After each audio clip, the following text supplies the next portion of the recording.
Yeah, welcome back to Chosen, discovering the life of true parents and their impact on the world. Incredible. Thank you so much for being with us. We're really glad you made it. By the way, some of you might not know, we do have translation in both Spanish and Japanese. We're going to be posting to the chat box right now. So if you didn't know that and you prefer to listen simultaneously with a phone connection in Spanish or Japanese and watch live, we've got you. You can even listen to both Japanese and Spanish at the same time, and English if you are so inclined. During this 21 episode docuseries, we are exploring the lives of our true parents, who are, without a doubt, the most courageous couple of all time. Wouldn't you say? Most courageous? And don't worry, if you've never heard of true parents before, we've got you. Just stay with us over the next few days and you're going to find out more than you ever knew was humanly possible. In yesterday's program, we participated in a heartwarming presentation on the marriage blessing. Thank you, Dr. Jenkins, Farley and Betsy Jones, Dr. Luana Marie Rouse, Isaac and Marina Hernandez. You made it an incredible program. Thank you very much for coming on. You know, by the way, I got a message from Fumiko Balcom over in Europe saying that I looked a little tired yesterday. I don't know, is that true? Let me know if you thought I was tired. I'm sorry if that is the case. However, I was not feeling tired. Honestly, it is sometimes a little bit hard to keep it together on this side of the camera. I'm deeply moved by each of these episodes, and especially yesterday, honestly, I was brought to tears of gratitude and amazement. And I felt it was an incredible and timely message. So don't worry if some of you missed yesterday's episode, or you thought it was so fantastic and you want to share it with someone else, you can do so. That plus everyone that we've aired so far, plus a bonus material package that's just getting bigger and heavier as we go. Access all of that, the button below, and you are in. In the meantime, how about today's featured story?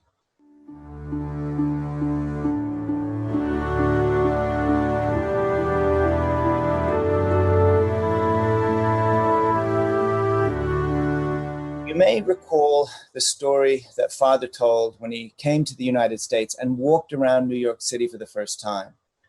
He said that he marveled at the tall buildings and the goods in the department stores of Macy's and Bloomingdale's on Fifth Avenue.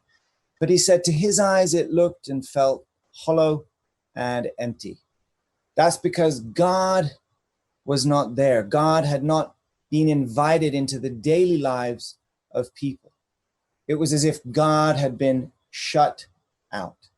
He recalled the Fifth Avenue and looking up at the majestic Empire State Building. I hope many of you have seen the Empire State Building.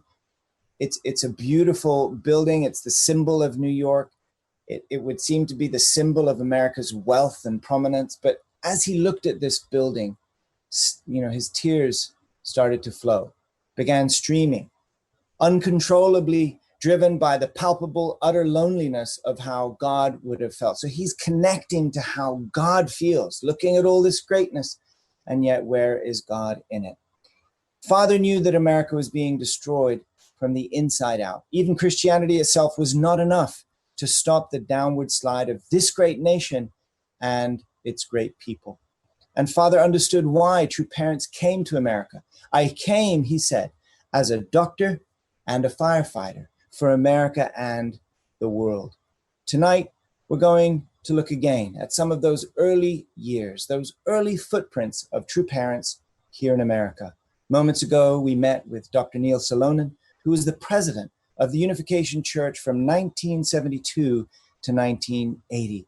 This was a period when so much of the movement's growth took place, and also the first wave of serious challenges here in America. We're also going to be joined by none other than Mike McDivitt, True Parents' personal head of security, an incredible brother, and has seen all of these events from a very unique perspective. Today's feature is titled Like a Doctor and a Firefighter. Please enjoy.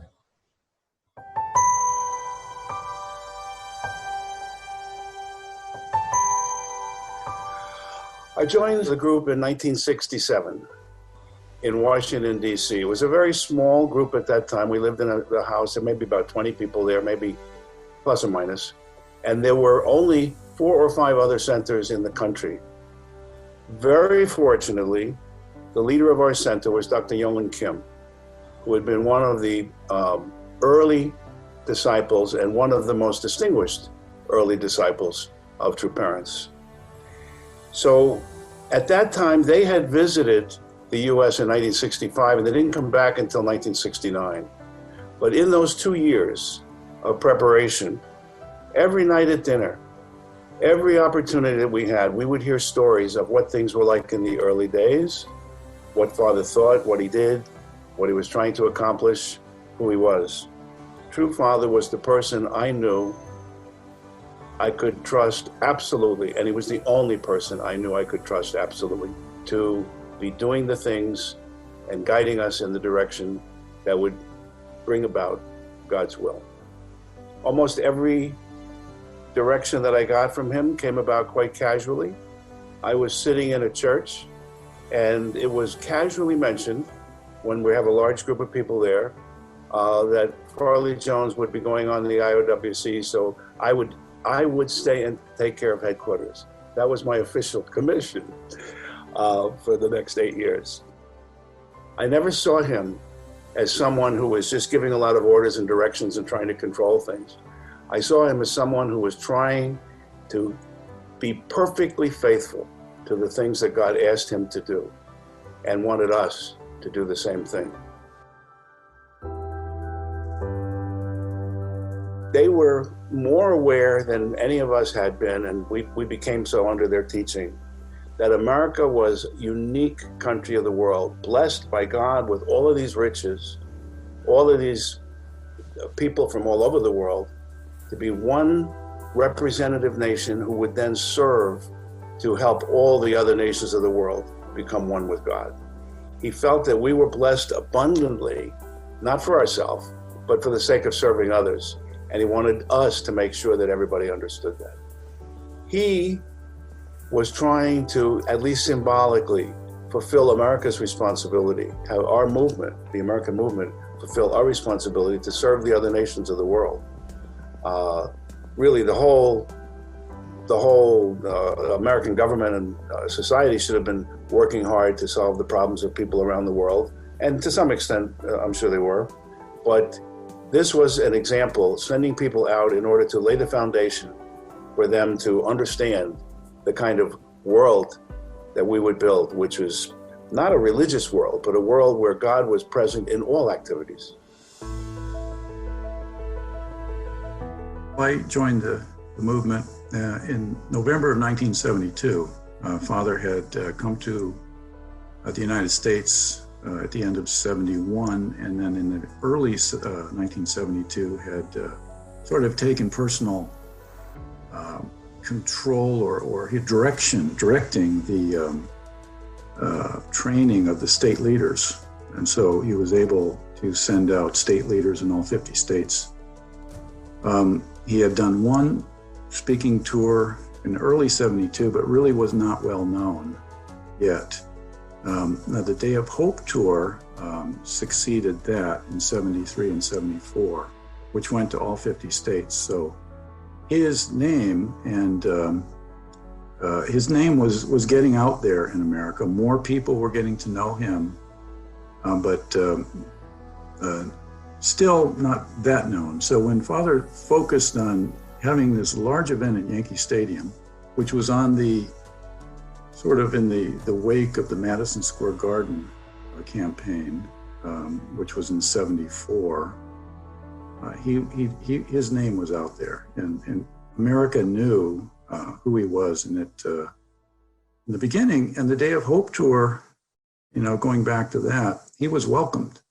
He was received proclamations and keys to the city and things like that, honorary citizen.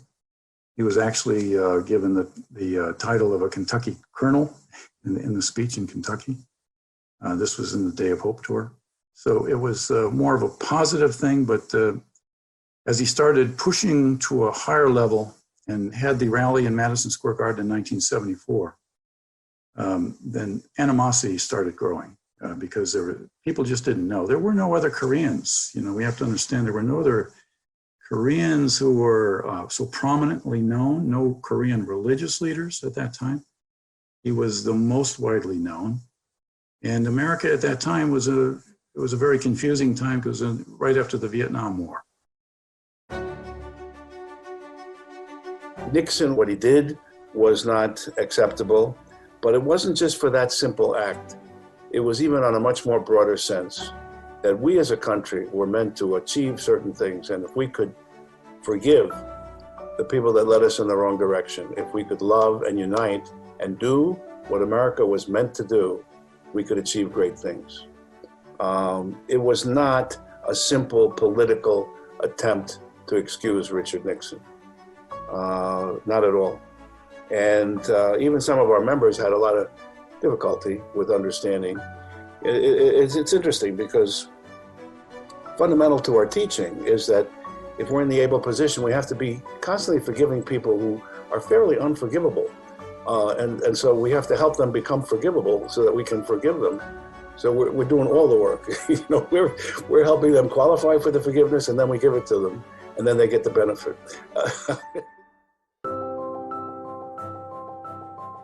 The early 70s was not a difficult time. It was exciting. Everything was going our way. We were running around having meetings, and large numbers of people were coming. It was at a high point of excitement up through Washington Monument. They had the feeling that as we put all of our effort into it, and despite whatever the difficulties were, and there weren't that many difficulties at that time, it was just a lot of effort, that somehow we were beginning to turn the tide. We had a great deal of optimism that we were turning the tide. When Father pushed to have the rally at Yankee Stadium in '76, by that time there was enough animosity out there towards him that it generated threats to his life. So when we look at it internally, True Parents went 3 7-year courses after their blessing in 1960. This was the beginning of the third 7-year course. 1976 was the second year of the first 3 years of that 7-year course. Father compared that to the 3 years of public ministry of Jesus. And in reading the Chambumogam, I'm paraphrasing here, but he says that the fate of Jesus was decided in his second year, whether he would be successful or go the path of crucifixion. So in 1976, that was the second year of this first 3 years of this last 7-year course. So he was very serious, and he felt that he had to overcome and make this Yankee Stadium event victorious in order to restore what happened to Jesus. So the environment by that time was pretty hostile towards him.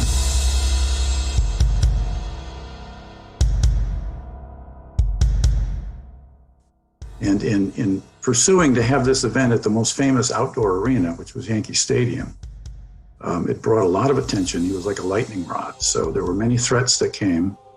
But Father's attitude was that he had to save America from communism and further moral decline. And the opposition by that time was from different sources, in the communism, from Christianity, from Christianity, families with the kidnapping and deprogramming phenomenon, and the media. There was no favorable media towards Father in those days. So by the time he announced the Yankee Stadium rally, we knew it was going to be very challenging.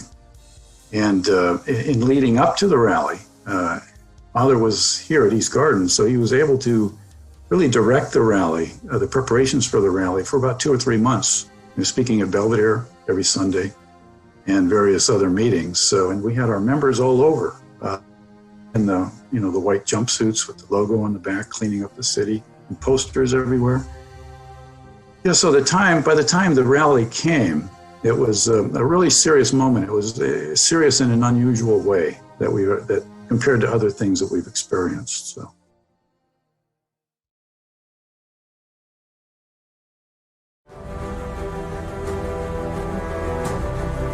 When Reverend and Mrs. Moon came to America in the early 70s, they began working together with a growing movement to reawaken Americans to their nation's true purpose. By 1976, Reverend Moon was a well-known figure, having spoken to thousands of people all over the nation in venues ranging from modest rooms to the famous Madison Square Garden. But this was just the beginning. They came to New York City, and we hosted them in a small one-room apartment. And at some point, Father said, let's go see the Empire State Building. And we went up to the top, and he explained he was going to have a rally in New York, Yankee Stadium, and Washington Monument. And before long, this vision was to become reality.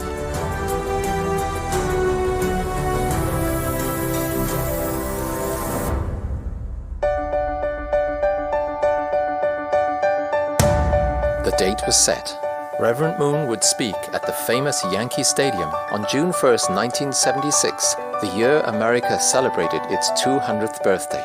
We had people all over proclaiming a message of hope, which America was hungry for. Our feeling was, it looks impossible, it seems impossible, but we could do it. After a short, intense period of planning, publicizing, and preparation, the stage was finally set for Reverend Moon to address Americans with a speech entitled, America is God's Hope. I hope to see something that I will believe in, man. Amen. He talked to me, and he wanted me to come to the Yankee Stadium today. So I was waiting to see this occasion. If this man can bring the nations together under one God for all mankind, I believe it's good. But then came something that no one expected. We had this terrible tornado or hurricane or something, and it came up all of a sudden. So we lost a lot of the decorations. I remember we had this huge sign saying, God bless America, spelled out in big block letters. And the wind came and just swirled them all over the place.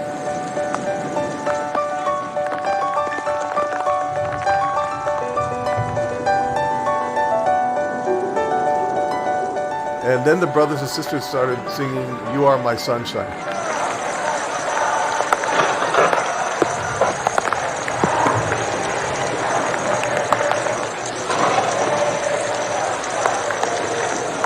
And somehow the sun came out, and it was like God worked a miracle.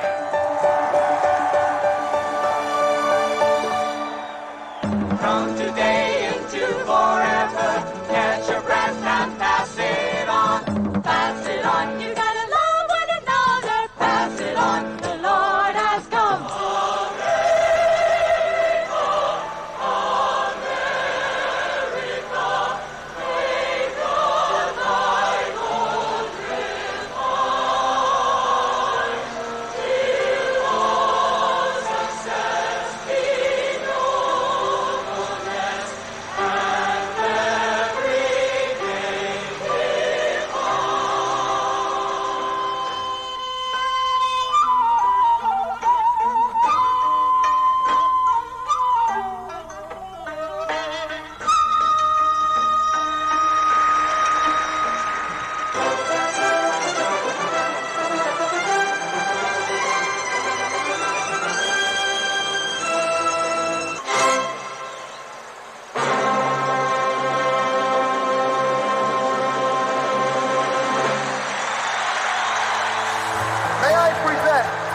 The Reverend Sun Myung Moon.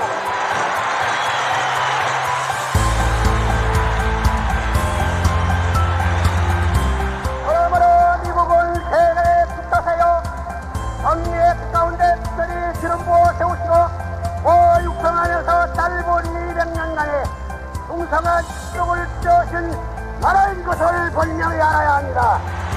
Father's speech really deeply touched me, especially the part where he talked about the United States of America centering on God is already a microcosm of the ideal world.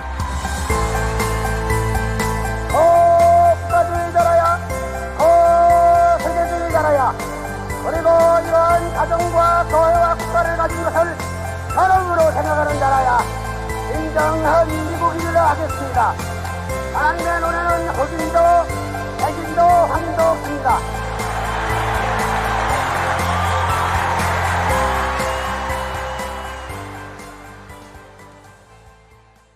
Within just weeks of this event, Reverend Moon felt called to speak to us again, this time at the Washington Monument.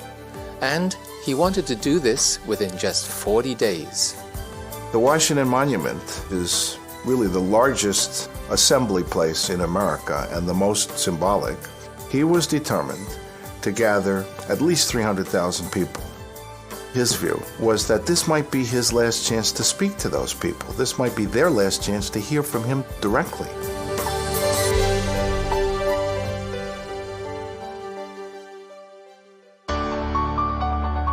Everybody knew that 40 days was almost impossible and it would be an incredibly difficult job. Key leaders assigned me, Mike Leary, to come to Washington, D.C. and start the Washington Monument campaign. From that, it grew into something that our members all around the world were working on. Father told Japanese young members, I will take you to United States because United States is the cradle of democracy. Our team visited all senior citizens' home in Northwest Washington, D.C. They should also come to the monument and enjoy for what they have contributed to this country. By this time, our members had become really skillful at knowing how to go out into neighborhoods, do it at the grassroots level. We would go out in Philadelphia and we would talk to people, and everybody that we talked to absolutely knew that it was about Reverend Moon and about his speech. So everybody was very excited to come to this celebration and to hear Reverend Moon speak. I got invited by the TV ads that were talking about meet us at the monument, I believe was the tag phrase, and the greatest fireworks show on earth. We mobilized under Reverend Vincent, and they offered transportation back and forth, everything for a small fee. Our buses went around to assigned locations, picking up groups of people. And I couldn't believe how many were actually prepared and waiting for us. My bus filled up really quickly, and we got on the BW Parkway to come down to DC.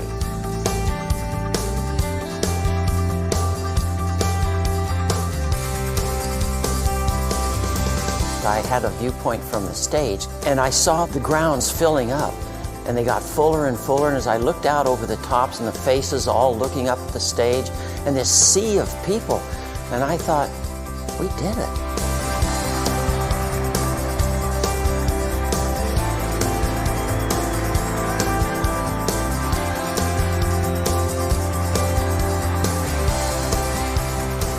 Just before Father was to come out, I was to sing this song. When I walked out on stage, I couldn't believe it. It looked like millions of people. I was so nervous and overwhelmed by the energy, I almost fainted. But at that moment, I saw a man stand up in the audience in the front row. That was my father. And when I saw my dad, suddenly my spirit came back. And at that moment, all my singing and all the energy came through. It's a happy day! Everybody clap along with us! Oh, happy day! Yeah! Oh, happy day! Oh, happy day! Oh, happy day! When we get together, and we get all together. Our speaker this evening, the Reverend Sun Myung Moon.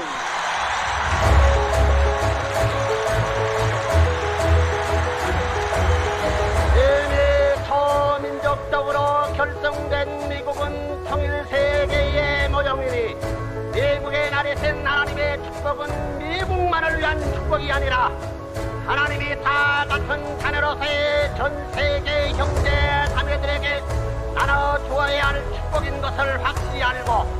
The speech was amazing. It was about America and God's will.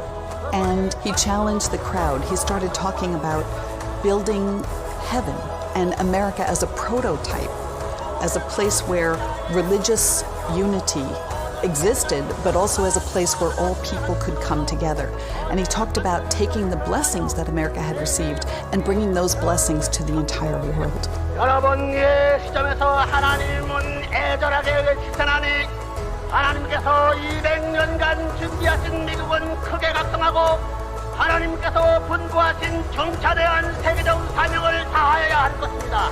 세상 전국 건설의 기수가 되어야 합니다. It was an exhilarating feeling that we could come together and accomplish something that great for true parents, that Father could proclaim God's message and that we could end up having a success there. 세상 전국 건설의 기수가 되어야 합니다. 예국은 오늘 각성하여야 합니다. 내일이면 늦습니다. May God bless you. The place was overflowing. The event was a phenomenal success, and that really capped our campaigns in America.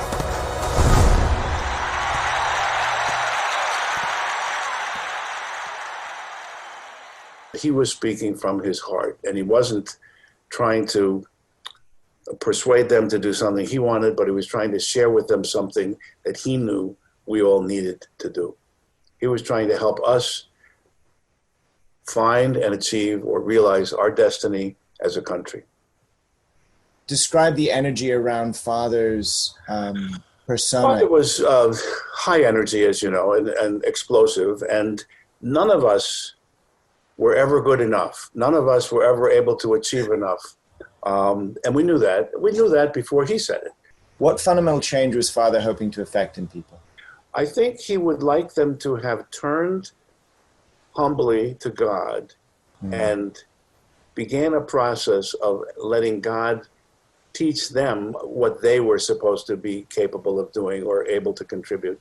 But I think he wanted the leaders of the country to recognize that if we were proclaiming righteousness, there was a responsiveness to it, and that they, you know, it didn't have to be him speaking at Washington Monument. They could have done that.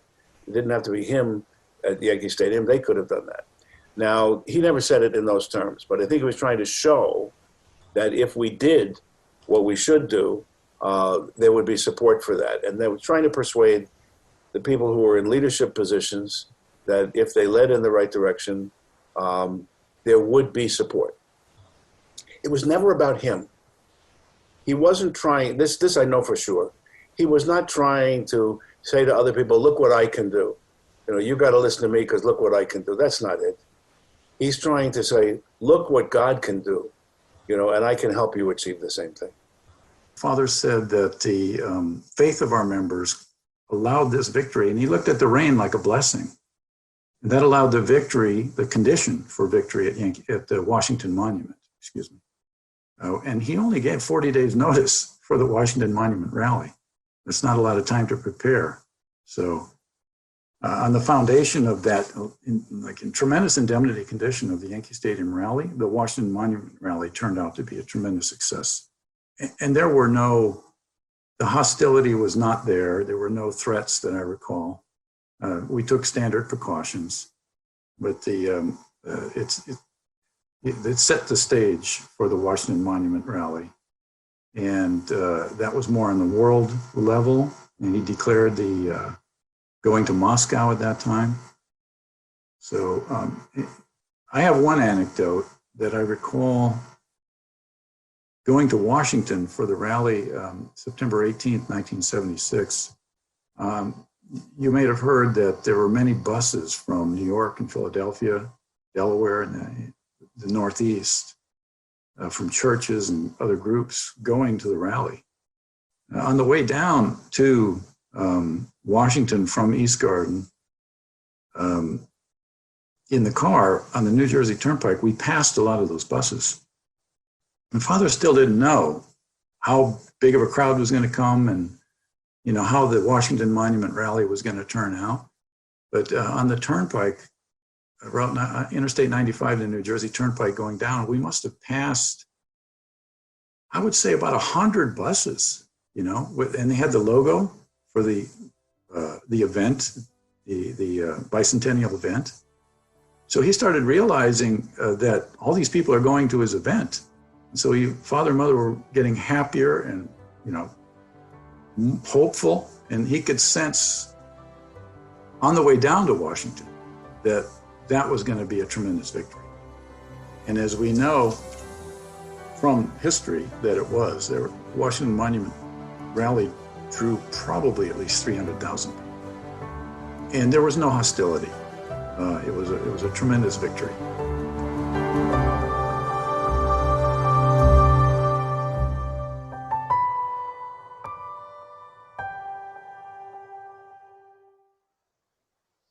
Ooh, wow. Now, true parents led us, you can see, with such courage. And they were so clearly standing for something that reached the original minds of so many young people. That was scary to the establishment. And frankly, it wasn't seen as okay that a foreign preacher could have so much influence. Think of God's love. Think from God's point of view to send true parents here. God's courage. Think about God's courage, God's conviction, and true parents' unwavering and single-minded determination to liberate God's will for the world by unlocking America and resetting its course to fulfill its purpose. There were many young people in those days feeling frustrated about the course of events. Many were aware that change was needed, but only true parents came with the actual code to unlock us from our ignorance. And a lot of that simply had to do with understanding the real meaning, value, and purpose of the United States of America. Not from a political point of view or from the media's point of view or a particular group, but from God's point of view. Thank you, Dr. Salonen and Mike McDivitt, for coming on and sharing with us a little bit more about those days. Okay, a quick reminder to all of you watching live, it's time to chat away. We encourage you to offer your heartfelt comments in response to any part of today's show. It lets us know how you're doing, and you never know, your comment may be featured on the special comments section. And now we have 3 wonderful people coming on the program, so let's get ready to welcome our special guests.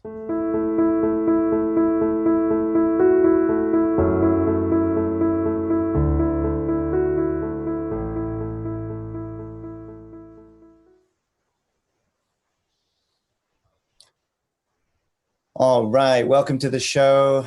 Good to see you guys here. We've got Larry Krishnick, we've got Sandra Lowen, we've got Nora Spurgeon, we've got some of the greatest people, elders in our movement. I think the first was Sandra Lowen. I think you joined in 1966, right, in the Washington, D.C. Center. Correct. Right. Next in line, we've got Nora Spurgeon, who joined in 1967. And as a young pup, Larry Krishnick, who joined in 1973, which is, I know that's 47 years ago. So, we saw some interesting points here on the video, basically kind of covering this span from the early 70s, through the mid to the late 70s. Dr. Salonen was from 72 to 1980, HSA's president. Ladies, I know you both joined, before all of that happened. So you might be speaking to, the environment around the church just prior to a lot of these stories we just saw. And then Larry, you kind of swooped in right there to just, reap the benefits from the momentum, right?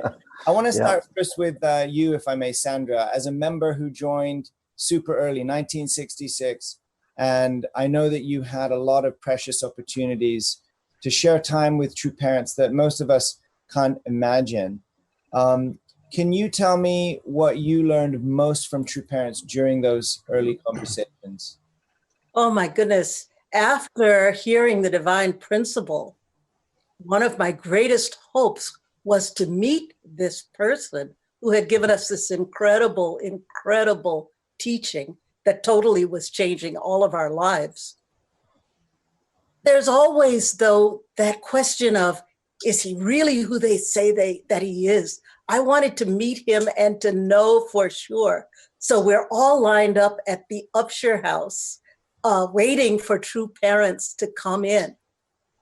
And in comes this little man. He's portly. He's kind of prosperous. I think he was like 79 years old at the time. And so he comes in. He's like a little businessman in his trench coat. And I think he had a hat on. That was a very nice hat. And everyone is rushing to shake his hand. I have a gift, a spiritual gift. I often can tell by touching a person who they are.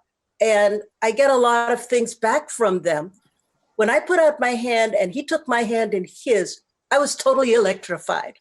Wow. And I thought, this guy can't be anybody but. This is the guy. And he went on to make sure we knew. We had, of course, cleaned the center from top to bottom. But everything was ready. Everything was ready for his arrival. So this is the first time. You're talking about the first time you met, right? The first time I met him in 1969. But you know, you always have that place. You got to have some place where you stash the junk. We had one tiny little room to stash the junk in. Don't tell me he found it. He walked downstairs. He walked into the hallway. He opened that door. And several of us happened to be in there kind of stashing the last of the junk. And he looked around and he went, and walked out. And that's when I realized nothing is hidden. No matter where you put it, he could find it. And I felt that way about sin. He could find everything. How could Satan hide from this man? It was impossible. That's a good analogy. Yeah. So I know that there's a lot of people watching right now who felt many times, right? Father's glancing across the room, mid-speech, he stops, he looks at you for some short moment where you connect and you probably feel like that. Father can see my booty closet. He knows what's stuff under my bed. You know? Yeah. That's incredible. We learned. That's beautiful.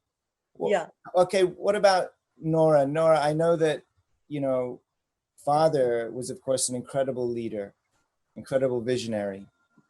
But we're also hearing stories about how funny he was. Can you share with us a funny story where Father asked you? I heard some story about selling tuna. He was getting you to do some sales and teaching you how to be a good salesperson or something. What happened there? It was a very funny story. Well, we were IWs, itinerary workers, the older wives were. And every month there was a conference where the state leaders would come and the itinerary workers came as well. During that time, Father would speak to us and give us all kinds of instructions. And he often singled me out. And I felt like he probably singled me out as being representative of the American women, which was good and bad. So this one time he was talking about selling tuna. He was encouraging all the state leaders to sell tuna. And he looked around the room and he zeroed in on me and he said, "Nora, will you sell tuna on the street corner?" And then he just paused a minute and said, "In the snow." And then I think he was thinking how funny that would be. And he made it even funnier. And then he said, in a bikini. So Wait, this is a state leaders meeting, right? Everybody's probably sitting on the floor. Guys are talking about selling fish, selling tuna, and he singles you out and he says, "Okay, Nora, will you sell tuna in the snow?" And you're thinking what? You're thinking, well, of course I would say yes. Of course. So you're saying yes. And then he adds ups the ante and asks you to do it in a what? A bikini? In a bikini. In a bikini. Anyway, it was so funny. And all the state leaders, everybody who was sleeping woke up at that one. Everybody started laughing. And it just, for me, it was like a father's humor, and his relationship with me, that he could laugh and joke about it. And afterward, I have to say, if I could have easily done it, I would have liked to take a picture of me standing in the snow in a bikini with a fish in my head. We can help you with that. We can, if you want, Photoshop that moment for you. It's interesting, you know, we had a couple of nights ago, right? A couple of episodes ago, we had Mrs. Busing on, and Father teasing her about her height. I'm sorry to bring it up again, Marjorie, but just it kind of reminds me of that. So Father had a particular, you know, anyway, I'm watching these videos of Father, from lightning to thunder to calm sea to, you know, flurry of comedy. Such a dynamic person. And you know, that's why we want to show these videos so people, especially the youngsters that didn't get to see it. Now listen, Larry, I hear that you had something to do with the security team at Yankee Stadium. Now, either you were far more muscular or you're like a black belt in something that I didn't know about. But anyway, somehow you just joined, right? And you got onto the security team for both Yankee Stadium and Washington Monument, correct? Yeah, there was a lot of security in those days because there were legitimate threats that existed. So yeah, I know there was. Yeah. So how many of you were there? Oh, I really don't know, but there was security. Everybody was assigned. Everybody was a security, okay, especially for a big event.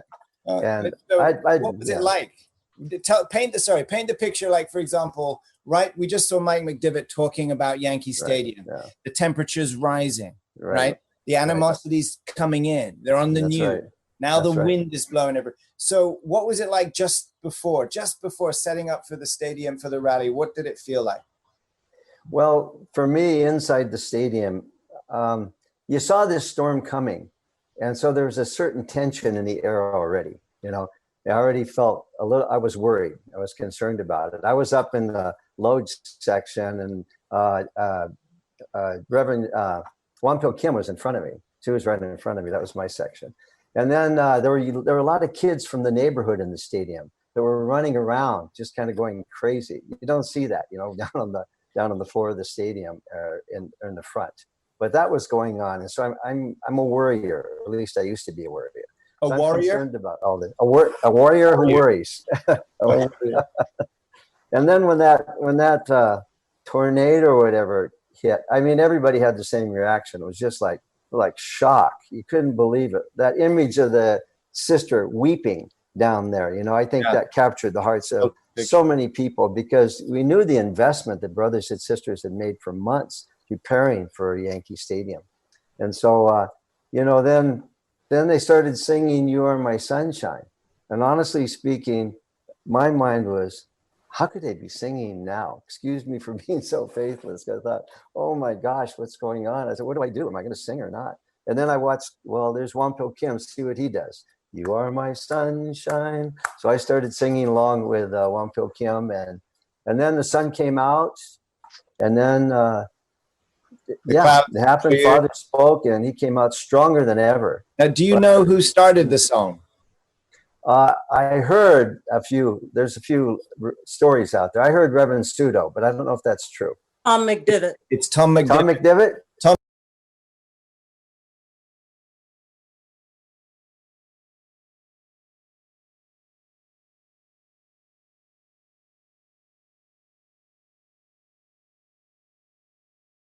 Dugout guy, you're the guy and there's a picture of him in the book. You can't see his face, poor guy, because he's doing like a that. Right. But anyway, yeah, so you were there. What about directly afterwards? I know you guys had a victory celebration after Yankee Stadium. What struck you most about the victory, you know, during the victory celebration, right after? What struck you then? That Father was so excited. You know, he's claiming this victory, and there's a big cake, and I didn't quite get it that was a victory until right then. And Father, then he launched us off, you know, toward Washington Monument. And sorry, Larry, just a second, because you know there's a lot of people that might not understand this point, right? So there's a lot of intensity. I think probably most people watching right now have been involved in one of the rallies that we've done in some capacity, at least to appreciate the amount of work. It's very intense. And then the minute up to that launch, is super intense. Yeah. So for the weather, and of course we have, people protesting, and then the all of the signage, all of the hard work, and then the rain. And then despite the fact that, the clouds cleared and you could say the speech went ahead, it meant that some people were turned away. It wasn't, basically at that moment, many of the members, how did they feel? They felt it was like, oh, we didn't do, you felt like it was something missing. Well, I'm sure there were people who felt like that, especially some of the leadership that was coordinating it. I know they felt like that. They worked so hard. They made so much indemnity. They made so many indemnity conditions. They prayed, and they loved True Parents. They wanted to offer the best to True Parents. Brothers and sisters had been investing so much, going door to door to make this happen with so much hope and positivity. And I'm sure it hurt people. So to hear Father claim the victory was such a liberation. And then, as you heard, went on to Washington Monument, and it was like almost, I wouldn't say it was without a hitch, but the indemnity was paid. He claimed the victory. He got struck, just like going to prison. He got struck, and he knew that the future was his. What does that teach you about Father's heart, in comparison to how we think? He's the Messiah, and I'm not. Clearly. Good old Boise straight shooter. What about the security team for Washington Monument? Were you on that team as well? Was that any different? It was. I was on behind the stage at Washington Monument at that time. And so I didn't see what was going on the front side where everything was being prepared. But as I recall, it got very kind of stormy and threatening. I think it had rained even the night before. And I was in the back, there's nothing there. I'm just kind of helping make sure the perimeter is secure, people aren't coming around in the back. But I was worried because of what had happened before. And but then at some point, and suddenly the sun broke out, and my heavy spirit was lifted. So I decided, for the first time, I went over to the front to look out, and just like in the video, Larry Moffat said it, someone else said that, I was in shock because it was a sea of people, and they were all excited, and it was very clear, wow, this is God's moment. He owns this. So that's beautiful. So what did you see behind stage? Just a wall, or were you looking the other way? Oh, no, actually the reflecting pool was that behind the stage? Yeah, it was. And that's where all the fireworks were set up. So there had to be security there. So when the fireworks went off, I was afraid for my life because I was right there amongst them. All these explosions going off. But I would have happily died. This is a massive event, And what a statement that True Parents are giving to the world. I think it was a shock. Do you remember at the time people being surprised by what Father had done, what True Parents have been able to achieve? Well, not members, but the public. Well, actually, afterwards, amazingly, I found my sister. She came with her husband and 2 little children in a stroller. They actually came and attended, and they were so happy and excited by what was happening there. And everybody was happy. Right, Nora? Sandra, you were singing at these events, right? I saw you in the video just now. Yes. Yeah. It's a beautiful, it was like somebody mentioned on the live chat that it was like the original Peace Starts With Me concerts. Yeah.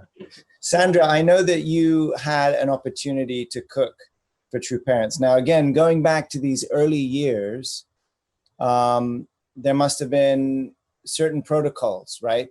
You imagine, like East meets West, right? So we've got, True Parents with their entourage and other elders and leaders. And here they're coming to this sort of perhaps unsophisticated by comparison, Western culture in America in some ways. And it's time to eat. So I heard that you had an opportunity to actually cook for Father once. And I'm sure you couldn't hide it. You couldn't disguise it. You already learned that lesson. So what did you cook, and what was Father's reaction? Okay. Well, I was the assistant in the kitchen, and I can now cook all kinds of Korean meals, and I can make kimchi and anything else. But on this particular occasion, I was working with another sister who has since ascended to the spirit world, Linda Perry. And we decided that Father had eaten all of these Korean meals, And maybe what he needed was a good American meal. So we decided to make hot dogs, beans, and collard greens. Why? Because we're both little, that was our part of the world. She was from Virginia, I was from Washington, D.C. And this is good cuisine. And I think that came as a surprise to many people as they saw it going out with the relish and the mustard. We had kimchi, we had white rice, come on. But we came around to see how Father was dealing with that. Father sat with You mean dealing with the food, Sandra? You mean dealing with what? Like he'd never eat, you don't know if he'd ever eaten a hot dog. Yeah. Well, if you're coming from Korea, it might be a little different. How did you serve the hot dog? Was it just the dog or did you? In a bun. In a with bun. relish and mustard and, Heinz ketchup. And so we came out and there is Father. He has a hot dog in this hand. He has a hot dog in this hand. And he is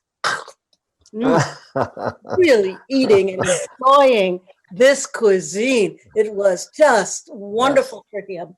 I like to think we started the McDonald's, I don't know fast food. for that, but Father he's an international man. Yes. He's a cosmic leader.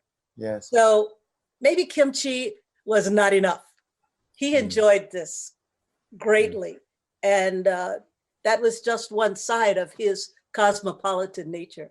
I love it. I love it. So probably the people in the room were expecting a different reaction because they hadn't seen it before. Absolutely. They wondered about these hot dogs. Where's the bulgogi? You know how to make bulgogi. Where's the bulgogi? By the way, quick tip for all of you wondering what else you can do with kimchi. It's delicious on toast with peanut butter. Believe me. Toast, crunchy peanut butter is my favorite. And then a cool layering of kimchi on top. The real spicy kind, it is delicious. So you can try that and let me know if any viewers try that. Give me your feedback. And for all of you that say hot dogs aren't good for you, well, obviously they were good enough for the Messiah, right, Larry? That's right. Okay. Good enough for him. It's good enough for me. Nora, you had the opportunity to travel with Mother, right? During her Women's Federation for World Peace. Yes. Mega moment. What did you notice about True Mother at this time? Well, this was our first Women's Federation for World Peace tour. And she was traveling all over Europe, Russia, many different countries there, and also all over America. And I traveled with her. So the thing that really struck me was how serious she was. She was just absolutely focused on her speech. And so many people would say to me, oh, do you get to talk to Mother, to get to do a lot of things with Mother? And actually, she didn't pay any attention to us. She just focused on her speech. When it was a grueling schedule for her. And every morning we'd get up and get on a plane and go to the next city or the next country. And I would see her sitting on the plane, just looking out the window, meditating. I'm sure she was praying. And then when we got to the city, she would get out her speech and she would work on her speech. Now she was speaking in English. And so she would go over the English words and she would go over the enunciation of the words. She would even think about places to pause and put an X there and mark it. And so she was focusing completely on the speech. Then after the speech was over, we'd all go to and gather around her in a room. And that was the victory celebration. And we'd have a cake. That's when she relaxed. And the interesting thing was we didn't have the kind of technology we have today. So it was quite a chore to set up the telephone conversations between her and Father. Father was because he was live linked with the phone. Yes. He was in America most of the time, and she would. They would set it up, and they would talk to each other on the phone. And so they had this chat, and like the husband and wife, talking to each other. They laugh, she laughed, and she became so relaxed.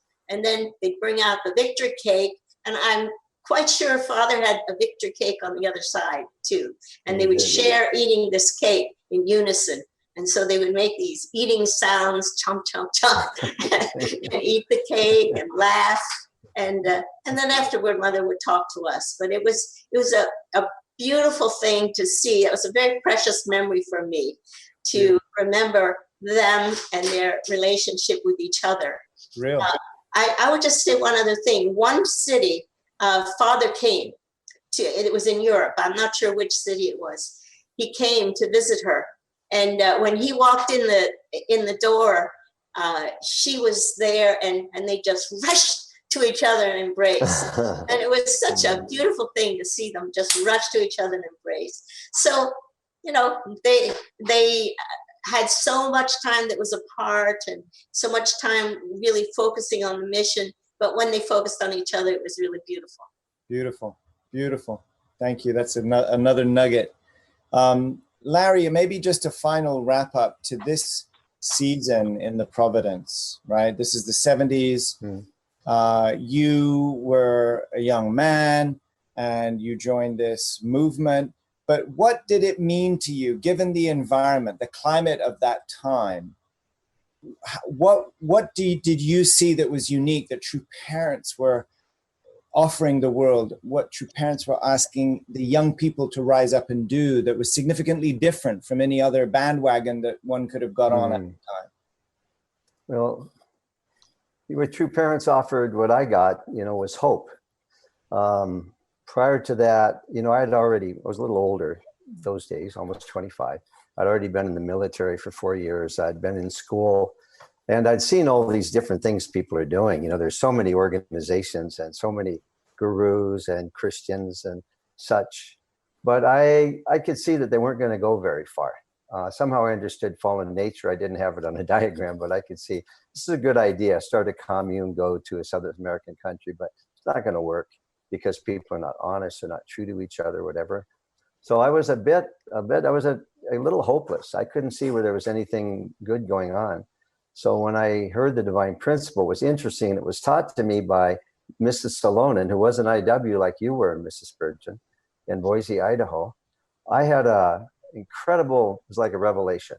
It really spoke to my mind and spoke to my heart. And I saw that, I thought, wow, this is so comprehensive. I understood my value. I understood the mission of the Messiah. I understood something about the spirit world, and I had hope. It really changed me. It's like in Thessalonians, two in the field, one is picked up, one is left behind. I really felt like I was picked up. And so, and that's still how I feel. So beautiful. It was hope. Beautiful. I'm sure, ladies, you resonate. Yes. I mean, each of you had such unique courses, but this was a time when, I feel, again, watching the presentation, the feature story, it's like Father just swooping in, picking up America. And a lot of the stories I hear from our members back in that day are that, we kind of didn't understand anymore the unique purpose and value of America. That had been decaying. And this incredible Korean preacher who's not even just Korean, like you said, cosmic son of God, right? But able to come in and unlock the true purpose of this nation, and still hoping that we can really get that and bequeath that to our next generation. Thank you all so much for coming on as our special guest. We're all really grateful you made it, sharing just a few snippets. I know there's more, but come on, guys. Those of you that are watching live, chatting away, chat some love to our team here. We got Sandra, Nora, and Larry in order of spiritual birthdays. Thank you so much for being with us. We want you to stay safe. Hope you enjoyed the show. Might see you back on again. And by the way, quick shout out to Sandra. This is the lady that taught me the divine principle. Oh, my first workshop. Now, to wrap up the program, let's go to some of those juicy featured comments from our live studio audience.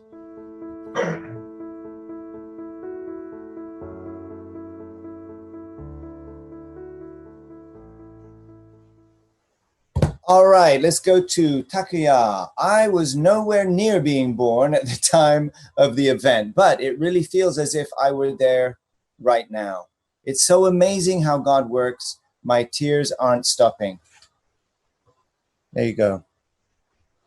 I think I'm not sure if it's a sister or a brother, maybe a sister or a brother. Either way, child of God, I'm with you there. From Kathy, literally in tears, watching the efforts of our brothers and sisters. So moving to see true Father speak again through this footage. And from Mika, wow, thank you so much for Chosen, for preparing such beautiful content. These docuseries give amazing life to our second generation and makes it seem like we're living in that moment. It's crazy how true God's words are, since the words true Father proclaimed in his speeches are still so prominent today. Thank you. Adieu to that, Mika. And from Olga, how precious that God chose us to work with true parents. How precious indeed, Olga. Thank you all for all of your comments. Keep them coming. And thank you for those that were chosen as special comments. I know there's so many wonderful words that we've heard and shared, and this is just a little taste, just a little taste. But what is going on in the village square? What are all the young ladies talking about down there in the village square? I heard that it really still, pole position is Mother's autobiography. That's the rage. Go to motherofpeace.com to